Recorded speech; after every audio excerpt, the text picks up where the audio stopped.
Hey everybody, Reed Price here. I play the role of Rob Shandon on Sullivan's Crossing, and you're listening to Corman Productions' Deep Dive TV Podcast with Dave and Stacie.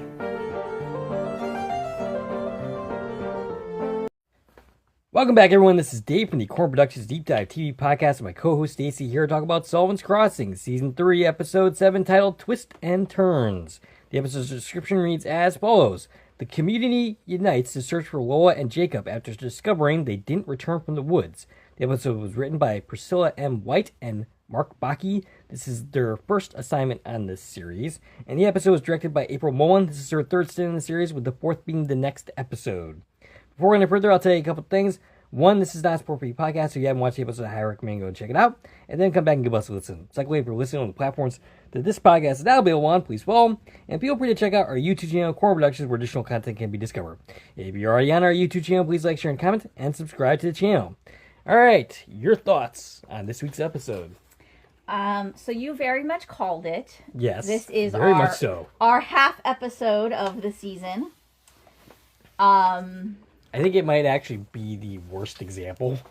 Yeah. So we spent 21 minutes. It was 8:21 when we got to the point. That's 21 out of an hour. Right. With commercials.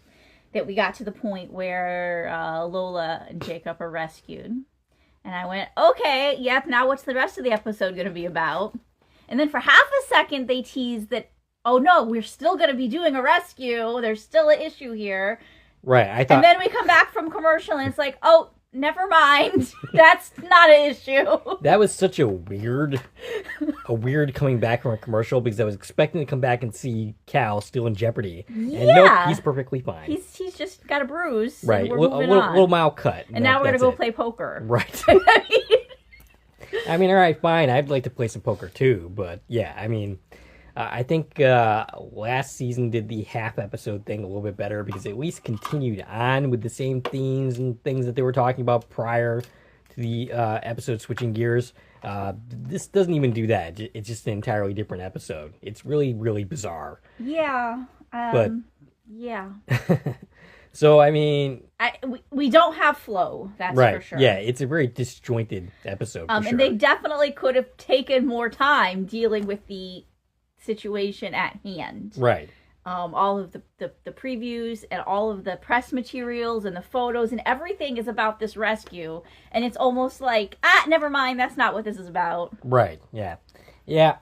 So I wasn't too crazy about this episode. I do like individual moments, sure. But as a whole, it doesn't really cohere into anything. Right. And I feel like I've said that before about this show specifically. But do we have anything else to say before diving in? No, let's go for it. All right. So the episode begins with Lola and Jacob stuck in the mine. With the light of day, Lola looks for her phone. Lola is blaming herself. Jacob is telling her not to. She finds her phone, and it's broken. And now Jacob has to look for his backpack, which hopefully has a working phone in it. He says Frank and Edna will notice that he didn't come home last night and send help. They don't know where they are. Right. And you know what I have to say about her blaming herself because she's the one who backed into the beam? I'm blaming him for that. Yeah? He kind of made that happen. Yeah, I'm blaming them both for even being here in the first place. Well, sure, but she didn't back into that beam all on her own. That was a joint effort. And his response to oh, don't beat yourself up over it, means he does think it's her fault.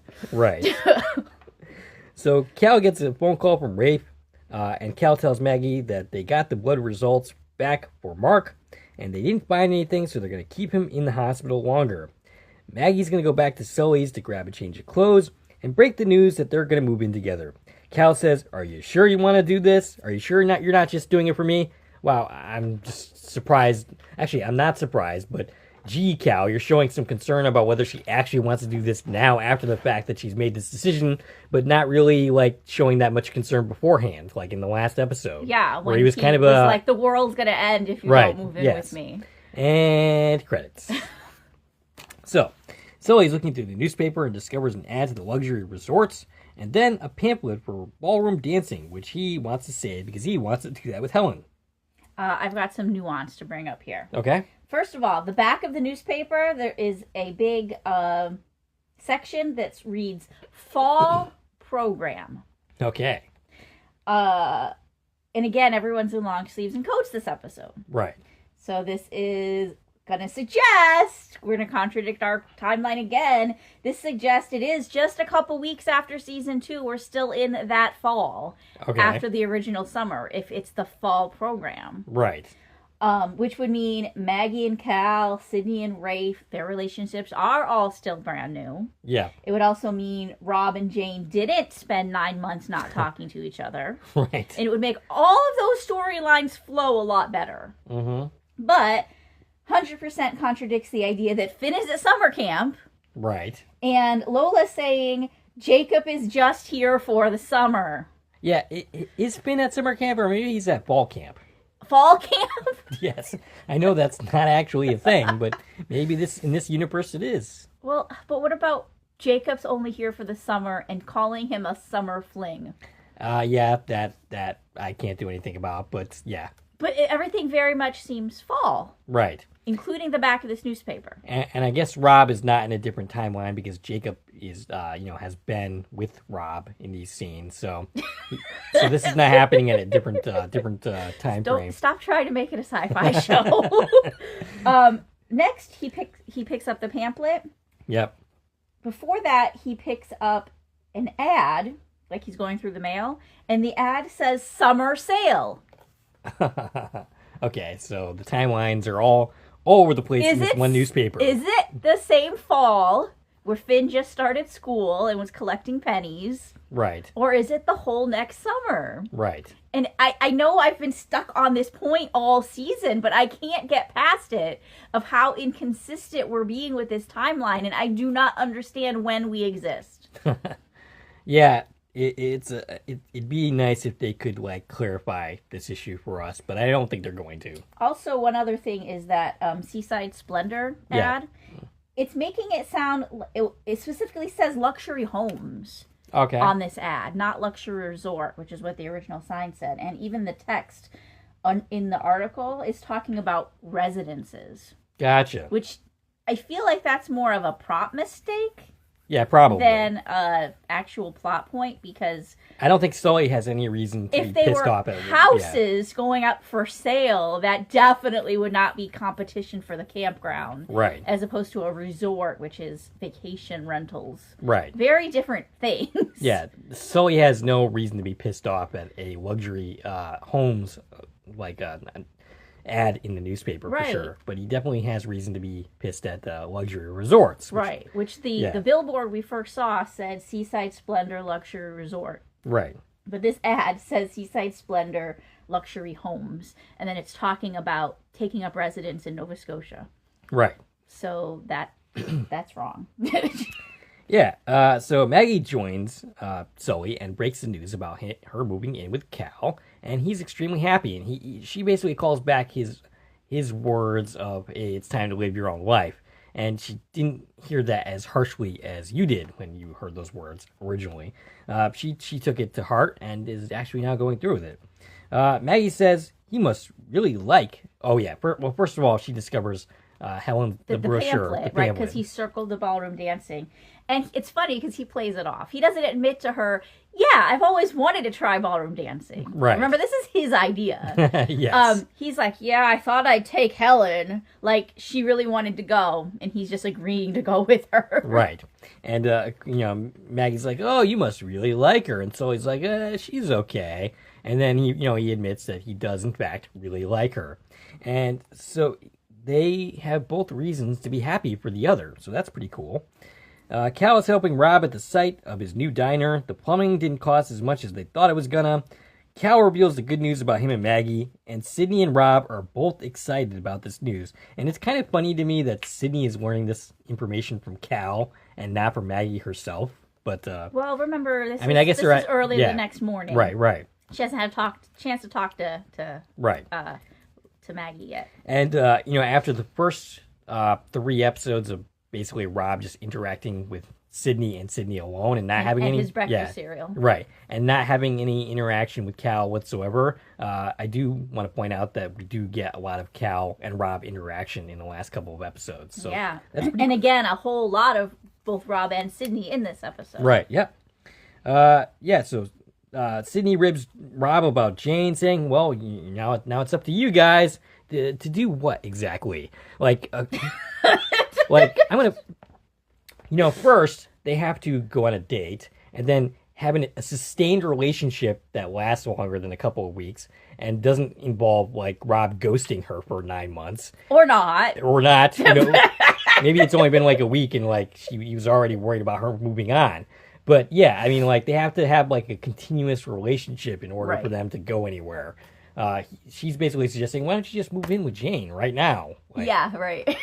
But anyway, Lola and Jacob are still in the mine.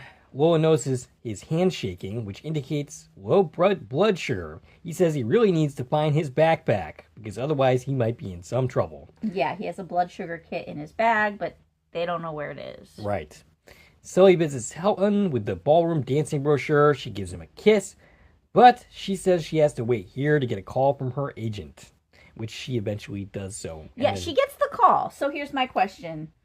Why could she not, now that the call she has to wait for come in, finish that call and then go with Sully? That's a good question.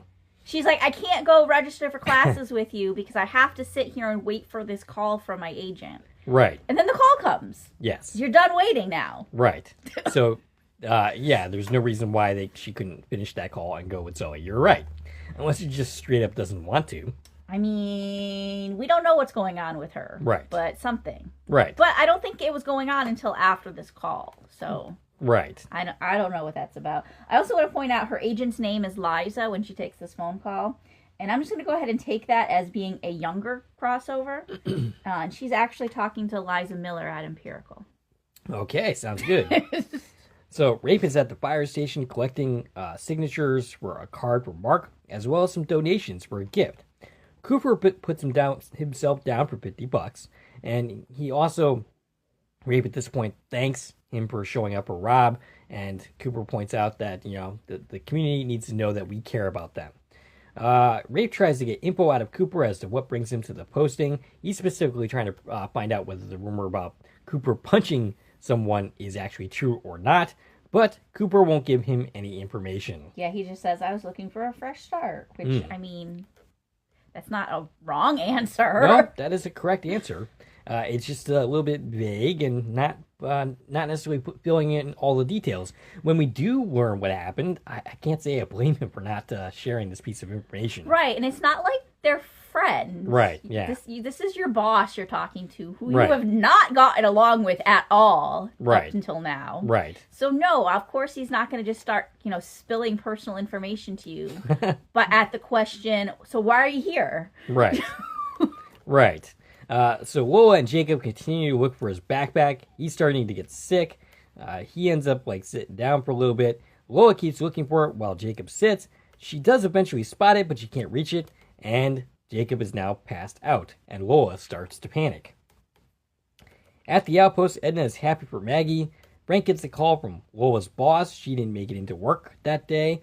Sully comes in telling him that Lola's car is blocking the service entrance, and they decide to call the two of them, but no dice, and they realize they might be in some serious trouble. Yeah, now, I have a problem with this. Okay? They came up with... Now, they're right, of course, that, yeah, they never came back from their hike last night, but they jumped to this conclusion way too easy. So just because their cars are here, and neither of them are answering their phones, we jump to the conclusion that they never made it back from their hike. Right. Wouldn't you, check some other things first? Yeah. Because Edna had said, because, Edna and Maggie were asking, hey, have you heard anything about how their date went? And neither of them have heard anything. Edna had said, oh, Jacob had already left for the university by the time we woke up. Meaning they didn't realize he didn't sleep there last night. Right. But maybe the next thing is to call the university and see if he did show up. Right. We know Lola didn't show up at work. Did he show up at the university? Right. Maybe he's at Lola's house. Maybe we check Lola's house. Right. Because they were hiking. Maybe they ended their hike at Lola's house. We know it's not far from here because this is Roy's house. Roy used to wander to the campground all the time. So it's not far. They could have ended their hike there, which is why they didn't move their cars. And, still be there, which is why they're not answering their phones. Right. maybe we check there before we assume we have a medical emergency and we call out the cavalry. Right. Next thing we know, we have like helicopters flying around. Right. Like, we didn't bother to do any of those basic steps. They didn't answer their phone. Call the military. I mean, basically. So everyone is out looking for the pair, including this time Rob. Rob is involved in the search. Now, if you recall, the first time that we had like a search for the missing camper, Rob was nowhere to be found in that search. He wasn't in that episode. Yeah. Well, he was in the episode. Or, he stayed and like was cooking. Yeah, he was like he just completely disappeared and was not in the rest of the episode. And we're like, where did Rob go?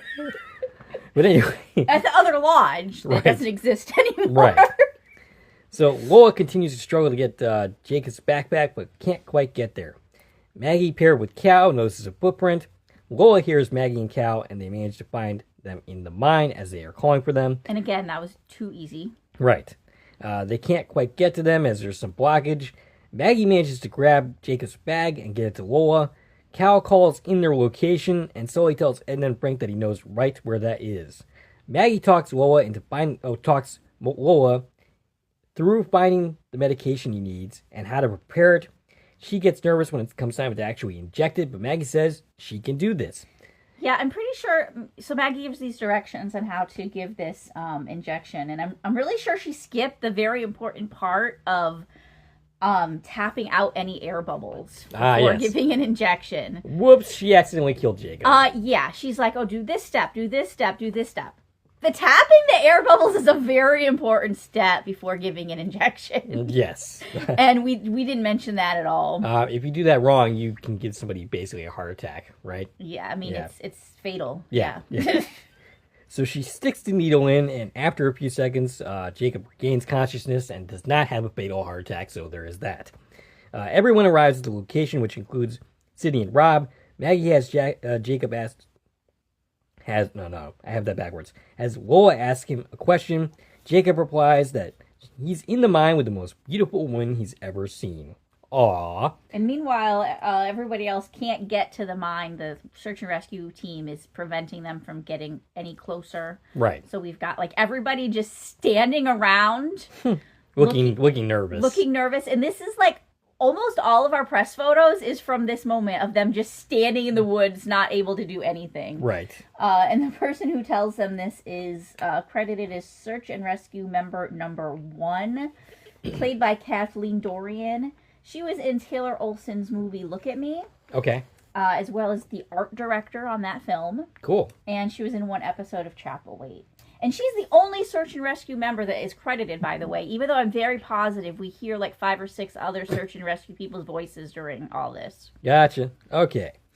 So, Cooper, Rape, and Cal enter the mine. They tell them that they're going to, shore up the mine from this side where they currently are, and then they're going to dig them out, and that they should sit tight for a little while. Everyone waits nervously as they shore up the mine on their end. Lola and Jacob are helped out of the mine, and eventually Sydney is the first one to spot them. Sully and Lola embrace. She thanks Maggie, and Edna and Jacob hug. And, I can't help but notice that Edna's hair is really much grayer than I remember it actually being. It usually is not that gray. But... I hadn't noticed. Yeah, okay. Maybe it's just the lighting.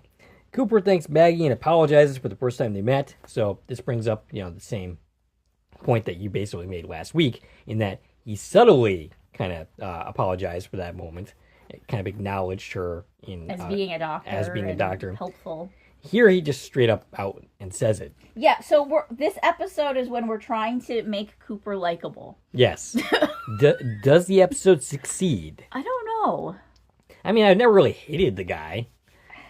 It's hard. I don't know what to think of Cooper. Like, he's rough around the edges. Yes. But is that just because, he's new here, doesn't know these people? Maybe that's just how he handles new situations. Maybe, he's worried about how he's going to look as the boss. Right. Speaking of which, this is a good time to bring this up. I don't know if you've heard about this. There is another Robin Carr series in production. A third one. Okay. And it's also going to be produced by Roma Roth and Christopher Perry, the same people who do Sullivan. All right. And I'm forgetting the name of it because this is not in my notes. Thunder Lodge? Okay. Timber Lodge? Thunder. Something. Anyways. I know, I'm not doing a good job talking about it. Any idea who's going to be in it? They haven't released any information yet, just that it's being produced. But the main character in the book series is somebody named Cooper. Okay. So you think this might be like a soft questioning, is this that Cooper? Gotcha. Are they going to link the series and have him transition from Sullivan's Crossing into this new series? Or is that just a total coincidence? Maybe she likes that name and has used it in multiple projects. Or maybe this Cooper doesn't even exist in the Sullivan's Crossing books. Who knows? Right. Yeah, I'm not... we'll have to keep an eye on that. But yeah, Cooper is the main character in that whole book series. They have a male protagonist as opposed to either Virgin River, Sullivan's Crossing, which both have female protagonists.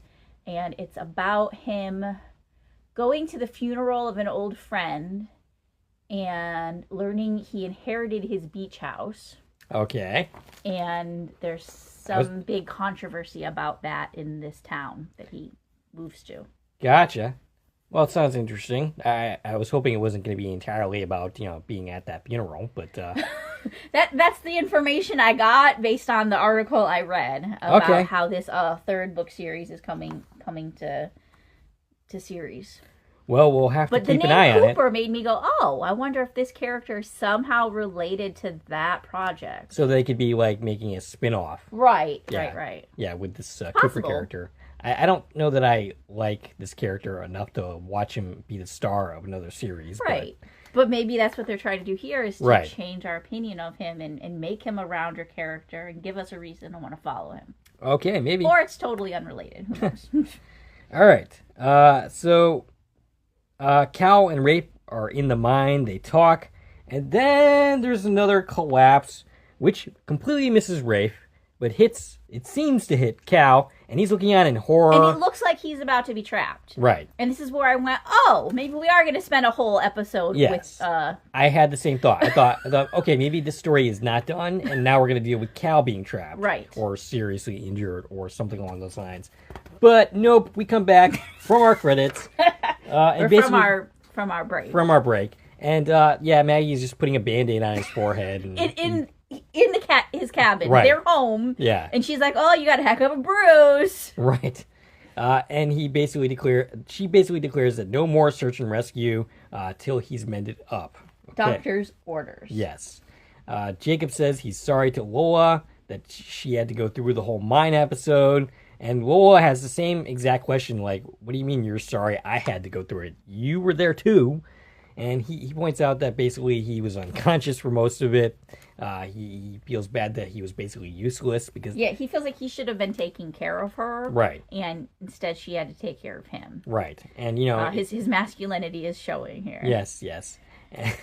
Toxic masculinity, perhaps? Yes. And then Lola, as soon as she opened her mouth... Right. I wanted to shush her. Like, don't say it, Lola, but you know what she did? Yes, of course. She brings up her frickin' childhood accident again. Which I want to point out is completely unrelated. It's not the same thing at all. They're talking about his body betraying him. Right, because he has a chronic health condition. And she's like, when I was 8, I got hit by a car. Right. I mean, again, that's not the same thing. You had to go through rehab. I'm sorry. Okay, that's great. But it's not the same thing as having a chronic illness that he has to live with for the rest of his life. Every time she brings this story up, I cringe. It's like, can we be done with this now? It's not relevant at all. It's the only thing we know about her character. Other than the fact that she's a virgin, she's not going to be after this episode. But anyway. And, it's funny because... This season's 3 Lola feels like a very different character. Yeah. From season 1 and 2 Lola. Mm-hmm. I like this Lola. Yes. But it's also very weird that she's a completely different character. Yeah. She doesn't feel anything like the Lola we knew in the first 2 seasons. Right. No, you're right. So Frank tells Sully that they are sealing off the mine so that no more mishaps will happen. Why didn't they do that in the first place? This was a very clearly dangerous place. They should have not allowed access in the first place, but whatever. Sully's going to go visit Helen to help him forget about the day, and I'm guessing that's not going to go very well for him. In fact, I know for a fact that it's not. But Frank asks how he feels about Maggie moving out. He says he's happy, and he's just, in general, in a very good place. Which means... he's like, well, she's not moving very far. Right, which is something that we said. She's not. She's not leaving the property. Right, she might as well be like over there, like for all as far as it's not like she's going back to Boston. So there's that. Meanwhile, Maggie's repacking her books, all right. of her Robin Carr books, and she is acting like she's leaving the country. And you know, I'm going to point out it's been like an entire episode since the last time we saw Maggie packing. Right. Or Packing unpacking. or unpacking. Right. Yeah. We just have these boxes that just live in perpetuity. Where's she going to move next after this? I want to know. So she packs her books, specifically Robin Carr books, into a box, and then she takes a photo of her and her dad off of the tree wall. Why would you do that? Leave it there. You're ruining the whole room by taking that photo off. Right. And again, she's acting like, oh, I'm never going to see my dad again. I have to take this picture of him with me to my new house. Go print a new picture. Maggie, what are you doing? I'm looking at a picture because I miss you. But Maggie, I'm right here. Anyway. And there's like this forlorn music playing, like, oh, she's leaving. All right, so Sully goes to Helen's cabin to find her. Gone. She left him a Dear John note saying that she needed to go. She says she couldn't find him. And she leaves a copy of her book. And I'm going to point out the fact that phones do exist. Right? I know these two are old. Sully does not have a cell phone, but there are landlines on the property. And I'm very sure, her being a customer, you have her phone number. Yes. Yeah. So, I mean... Yeah, I'm pretty sure that these two can keep in touch, and, you know, eventually she was going to leave. Right. But anyway, Edna gives Frank a kiss because she doesn't want to take a moment with him for granted. Sully returns to tell them about Helen. He's playing it off like he doesn't care, even though they know differently. Edna invites him to dinner. Sully says no, but Frank insists, like, no, come to dinner with us. There's no point in you just sitting around and sulking. Sully tells him that he knew she wouldn't stay forever, but he didn't think it would be so soon. Maggie is unpacking at Cal's place. Cal is returning the car, apparently. He says he returned, he got out of buying a car. The midlife crisis mobile. He gets a call from Rob, who's playing a poker game with Rafe. Rob basically is calling Cal to check up on him, make sure he's okay. Maggie suggests having it here, and Cal suggests inviting Cooper as well. Jacob and Lola... he's going to go to dinner and hopes Lola will join him. Well, no, it was the fact that Edna and Frank are going out to dinner. So they're not coming home anytime soon. Oh, okay. Is the point of this. They're going out. So why is Lola leaving? Well, she was like, oh, it's late, I should go. And he's like, no, stay and have dinner with me. Right, okay. Although I don't think they have dinner. No. Jacob says he feels really comfortable around her. They start kissing. Lola tells him she's never been with anyone before, and then they proceed to engage in carnal activities. He carries her upstairs. Yes, all caveman-like style. I guess he's getting his masculinity back. Yes. All right, so I actually looked into this because I was curious. The actual actress is 26 years old. Okay. We were, thinking these characters were around 30, but...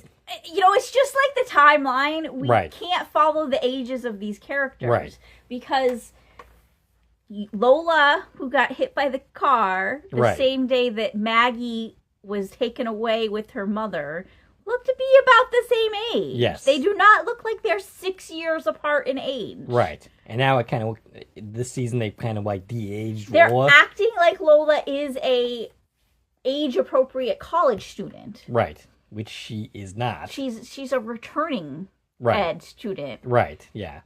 She is at least in her late 20s. Yeah. She has to be. I mean, the actress herself is 26 years old. But then they make it seem like, oh, she's 20. Mm-hmm. This is her first, experience with life. I mean, it's not impossible. She had that car accident. It set her back a decade, okay? Right, yeah. It's not impossible that she could... never engaged in such activities. No, but it's not just that. The whole character, they're just making her all of a sudden so, naive and youthful and inexperienced in all of life. Right. And also, Jacob seems really young. Yes. And he is in college. Yes. And it feels like he is 19 or 20 years old. Right. So we're suggesting now that Will is de-aged by 10 years and is now 19 or 20 years old. I mean, I don't know. I'm so confused by it. Right. Yeah. Okay. So moving along. Frank and Edna head to the reservation. Sully says he'll be right there. He pulls open a drawer and spots some binoculars, which he once used to bird with Ellen. Yeah, he's now reminiscing over his binoculars. He misses her so much already. Right. The guys show up to play poker, which includes Cooper, who appreciates the invite. Maggie gets a call from Dr. Ravney, who wants to get help on a patient. Maggie says she isn't a licensed practice physician in Nova Scotia, but Dr. Ravney says the patient has already consented to her help, so Maggie ends up leaving. Lola and Jacob cuddle. She says she'll miss him when he goes. Jacob doesn't want to think about that right now. Let's just enjoy the moment.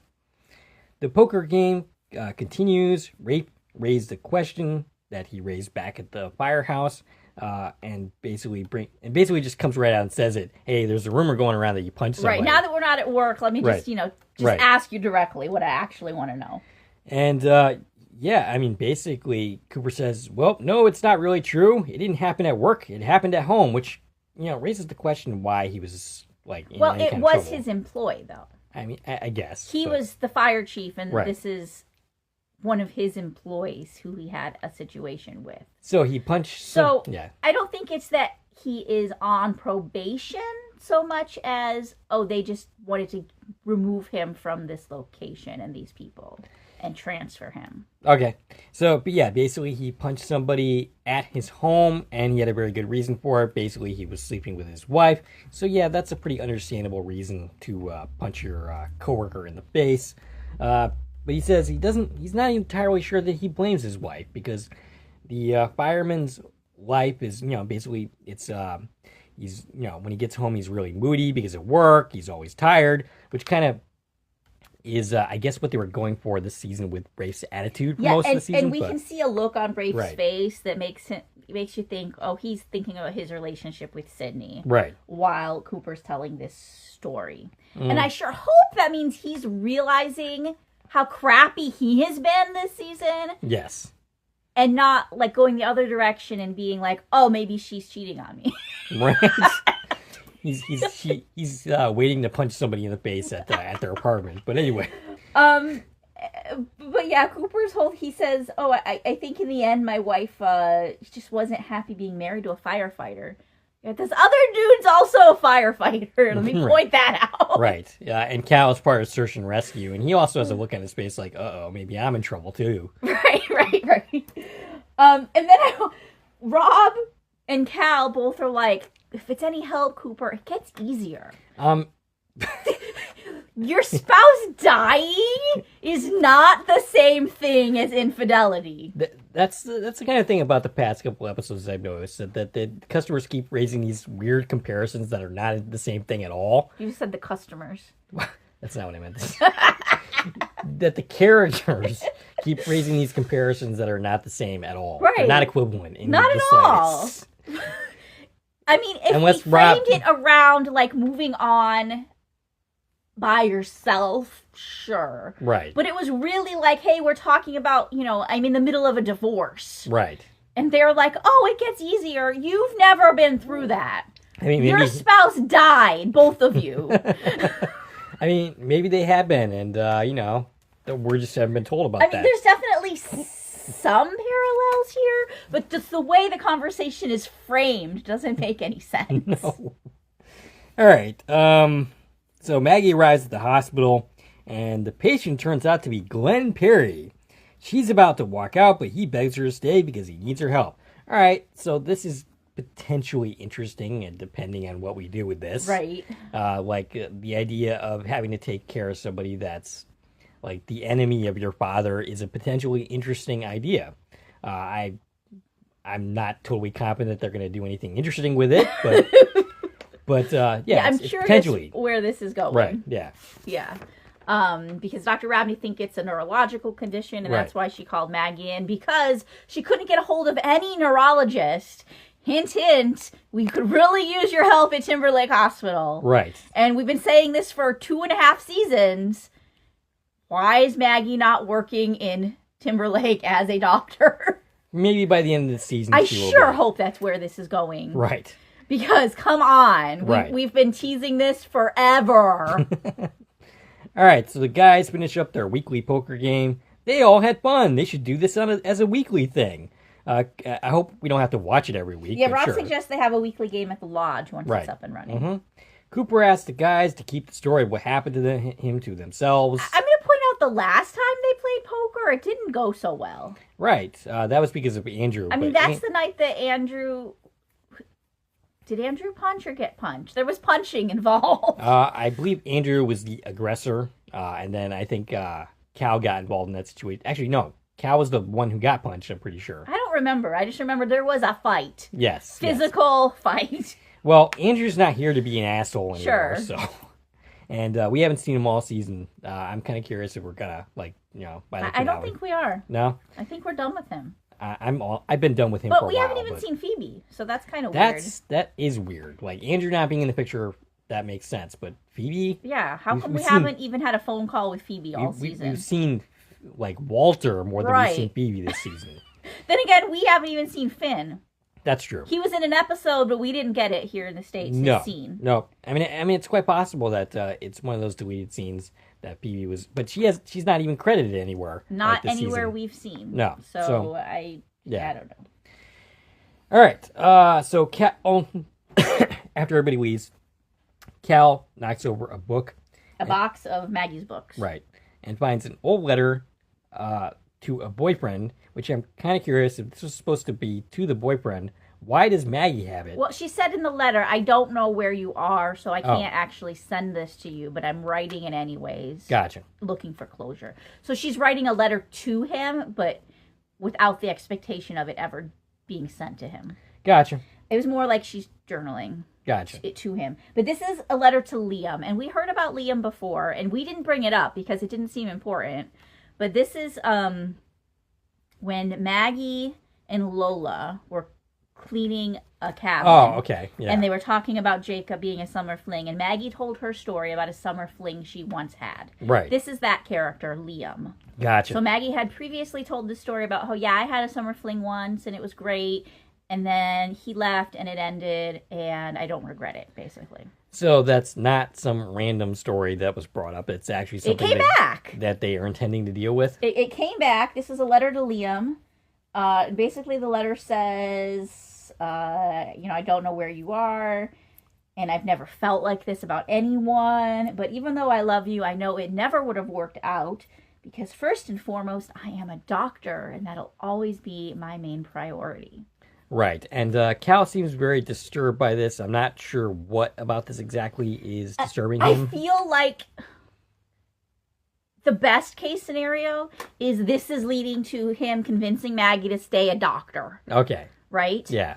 But what I'm afraid they're going to present is she has to choose between being a doctor and being in a relationship, which is ridiculous. Yes. Even your summer fling, Liam, why's the fact that you're a doctor have any bearing on that? Right. Well, I mean, we have no idea when that actually took place. Well, I think she said she was still in medical school. Okay, so that makes somewhat sense. She was just trying to focus on getting through school. Yeah, she was busy. Because I think that's what she said when she initially told the story, is it was a summer during medical school. So, I mean, I guess the Liam thing makes sense. She doesn't want to pursue a relationship at that time. And busy and had career goals. But if this is going to become some obstacle between her and Cal, you should be a doctor, but that means you don't have time for me. Right. No. Right. And I'm kind of afraid that's what his look was about, was like, I'm preventing you from being a doctor because we're in a relationship, and that's bad. So he's not jealous about this Liam character? I don't think so. Right. Or maybe, I don't know, because he doesn't know when this was or who this was or how. He didn't hear the story. Right. It's maybe he thinks it was last week that she was doing this. He doesn't know. He could think she still just wrote this letter and is waiting to mail it. Right. So, I mean, who knows? I'm sure we're going to have a conversation about it. Yeah, I'm sure. maybe it'll be like, you're lying to yourself. But the point of this has to be dealing with her need to be a doctor, right? Yeah, that makes sense. And, we've said this all season long. She can be here. This could still be her home. And she can help with the crossing. Right. And she could be a doctor still. Right. Like maybe... Because everybody in Nova Scotia wears 6 hats. So right. There's nothing wrong with doing both. Right. I mean, we even have some of these Nova Scotia people being actors in television shows. She can do that too. Yeah. She can go work background, run the campground, be a doctor, go lead the search and rescue. Right. And save the day. Yeah. I mean, why not? Sounds good to me. All right. Oh, and run Rob's new restaurant. Oh, because he's going to need staff this time. Yeah, she could be the assistant manager. The last one didn't work out so well. Yeah, I hope we don't see her again because that was a bad idea. All right. Do we have anything else to say about this episode? We've got 3 left. 3 left, yes. We did get confirmation that CW is going to run this over the next 3 weeks. Right. It's not going to be a 2-part finale like CTV aired. Right. So we have 3 more episodes, 3 more weeks, and I'm curious to see where it goes. Yeah. All in all, I feel like this season hasn't had a whole lot of stuff happening. No. A whole lot of movement. Right. It's been about new relationships building and ending. And yeah, I felt differently about this season 3 episodes in than I do now. I thought, okay, we're building to something, and yet I have yet to see what we're actually building to. Right. This is episode 7 at this point? Yeah. Or this is episode 6, right? This was 7. That was 7, and we have 3 episodes left, and we have no idea at all what we're doing with this season. I mean, yeah, I'm not sure that there is an overbearing arc. Right. Like a main plot. Mm-hmm. Like season 2 was about let's save the crossing. Right. And season 1 was, Maggie's trial and all her trial there. And the pull between should we be at the crossing, should we be in Boston? Basically, it kind of feels like this season is just kind of random, and the things it should have been about, they just kind of canned and moved on. Yeah, I mean, we do have arcs. Yeah. Like we've got Sully having a relationship with Helen, and where I'm sure that story's not over. Yeah, that would be a weird way to conclude it. They're not going to keep going with it. But that's just a personal story arc. That's not like, oh, here's what this season is. Right. And then we've got, Maggie and Cal are together finally. But what about it? Right. Then we had like 2 whole episodes dealing with, Cal and his family stuff. Is that going to come back into play? Right. I mean, is Jed gonna die at some point this season? I almost feel like Rob's restaurant is kind of the only focal point. Right. I mean, yeah. Like a connecting thread getting us from season 2 through season 3 is like, oh, we need to build a new restaurant. Right. And we're spending the entire season doing it. We're literally watching this place get built board by board. Like we see the nails going in, and painful watching of every single moment of that. But I don't know. I think season 3 might actually be kind of weaker than the prior seasons. I feel like it's just kind of here's some quiet in between time. Maybe. But we still have 3 more episodes. Yeah. So who knows what's going to come about. You know what I really want to know? Did Edna ever get her potatoes? I don't think she did. Actually, no, she did, because she told Lola and Jacob this episode that there's leftover shepherd's pie in the fridge. Oh, so that did get made. So she did make the shepherd's pie eventually. She did. I'm glad that was resolved for me. All right. I think that's good. We'd like to hear from you. What did you think of this episode? What did you think of this podcast? Stacie can be reached at. I can be reached on Twitter, X, Instagram, Threads, and Blue Sky at TV and Coupon Talk. If you like this video and want to support the channel, there are a number of ways to do so. You can follow me on Twitter at Core Productions. You can join the Core Productions Facebook page. You can buy something from the Core Productions store on Zazzle. You can buy me a coffee. You can join the Core Productions membership starting at 99 cents a month. And of course, you can like, share, and comment on this video as well as subscribing to the channel. This is Dave and Stacie from Core Productions, signing off.